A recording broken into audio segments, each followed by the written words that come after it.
કેશોદ તાલુકાના ઈસરા નજીક ધુનેશ્વર નાગદેવતાનો પારંપરિક મેળો દર વર્ષે યોજાય છે ત્યારે આ વર્ષે પણ ધૂળેટીના પાવન પર્વના દિવસે મેળો યોજાયો હતો।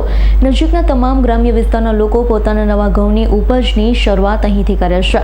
ધુનેશ્વર દાદાની ઘઉંની ઘૂઘરી ગોળ અને ઘીનો પ્રસાદ ધરાવવામાં આવે છે અને ધુનેશ્વર મિત્ર મંડળ દ્વારા આવનાર તમામ લોકોને નિઃશુલ્ક ચા, પાણી, બુંદી ગાંઠિયાનો પ્રસાદ અવિરત ચાલુ રાખવામાં આવે છે।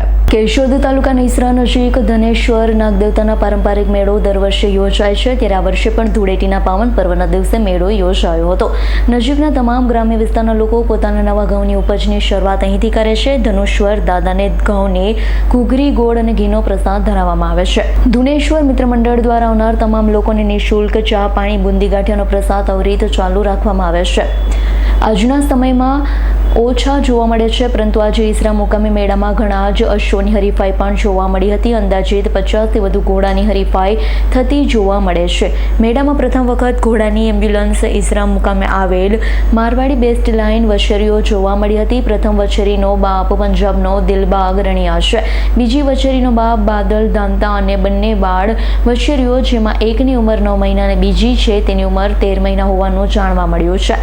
કેશોદ તાલુકાના હાંડલા મુકામેથી કુલિંગ સિસ્ટમવાળી એમ્બ્યુલન્સ મારફત અહીંયા જયદીપભાઈ બોરીચા અને તેમના મિત્રો દ્વારા લઈ દર્શનમાં લઈ આવવામાં આવી હતી। દર વર્ષની માફક આ વર્ષે પણ ધુનેશ્વર દાદાના દર્શન કરવા લોકો તો આવે જ પરંતુ ઘોડા અને અન્ય પશુ પણ દર્શન કર્યા બાદ કોઈ પણ બીમારીનો ભોગ બનતા નથી। ઘણા લોકોની માનતા અનુસાર જમીન ભરાતા આવવાની પણ માનતા હોય છે।